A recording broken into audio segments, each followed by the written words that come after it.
శ్రీమాత్రే నమః. అందరికీ శుభోదయం అండి. శరన్నవరాత్రుల్లో 8వ రోజుకు వచ్చేసాము.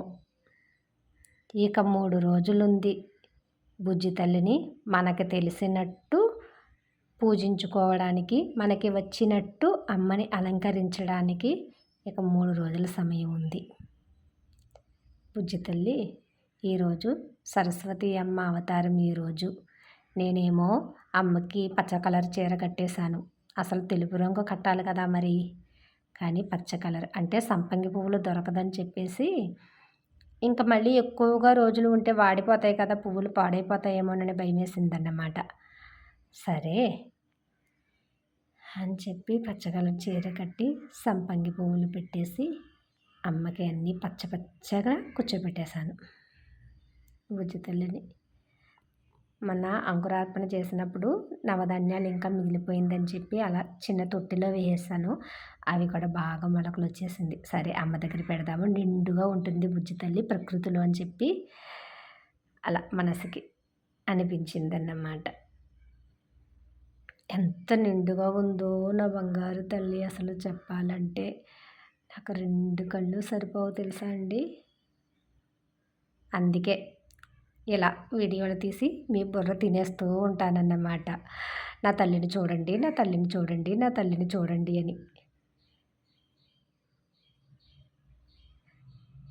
ఎంత లక్షణంగా ఉంటుందో నా బంగారు తల్లి.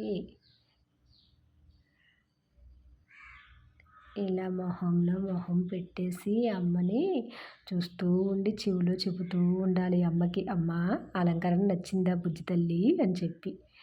సంపంగి పువ్వుల్లో ఎంత అందంగా ఉందో నా బంగారం. ఆవిడకి తెలుసు ఎప్పుడు ఎలా, అదే నా స్తోమతికి ఎలా అలంకరించుకోవాలో అమ్మకి తెలుసు అన్నమాట.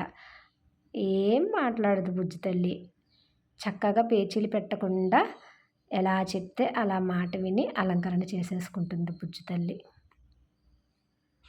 మనసు కుదరాలి తల్లికి. ఒక్కొక్కసారి కుదరలేదనుకోండి అన్నీ పారేసుకుంటుంది. చీర కట్టినా కూడా 1కి 2 సార్లు తీసేసేటట్టుగా ఉంటుందన్నమాట అమ్మకి. కానీ ఒక్కొక్కసారి అలా కట్టామంటే ఇంకా అలాగా కూర్చుంటుంది అంతే. ఇంక అసలు అటు ఇటు కూడా మనం చెంగులు జరపడం, కింద కుచ్చులు జరపడం అవన్నీ ఏమి ఉండవు. ఇంక ఈ అమ్మకి ఎప్పుడు గౌన్లు అలా రెడీగానే ఉంటాయి కాబట్టి బుజ్జి తల్లికి చీర కట్టే పని లేదు. గౌన్ కుట్టేస్తాను బుజ్జి తల్లికి, ఇంకా వారాహి అమ్మకి అలా కుట్టేస్తాను.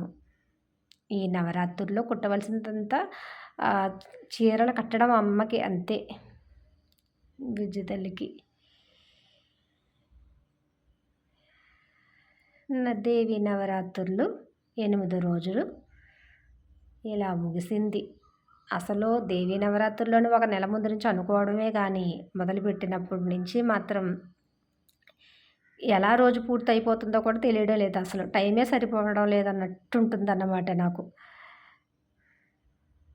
లేస్తాము, పూజ చేసేసుకుని మళ్ళీ ఇంట్లో పని చేసుకుని మళ్ళీ అమ్మకి నైవేద్యం చేసి పెట్టుకుని మళ్ళీ సాయంత్రం అయ్యిందంటే మళ్ళీ అమ్మకి పూజ చేసుకుని అన్నీ చేసేటప్పటికి సమయం ఏమి లేదన్నట్టు అనిపిస్తుంది.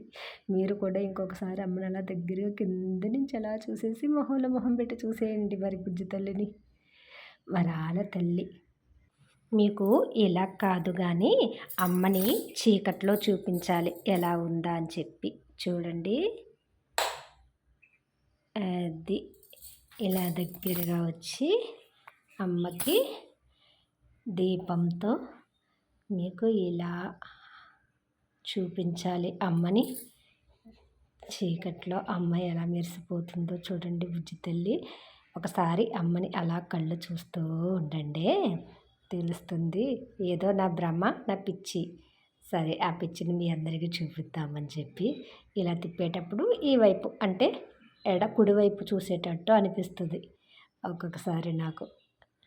ఇలా చూసేటప్పుడు కుడివైపు చూస్తుంది, ఇలా చూసేటప్పుడు కుడివైపు చూస్తుంది, ఇలా చూసేటప్పుడు కుడివైపు చూస్తుంది బుజ్జి. అదిగో చూడండి, మళ్ళీ చూడండి, అదిగో అలా అమ్మ. అదిగో చూడండి మళ్ళీ బంగారు తల్లి అలా చూస్తుందమ్మా. ఇంకా లైట్ వేసేస్తాను. ఇంకా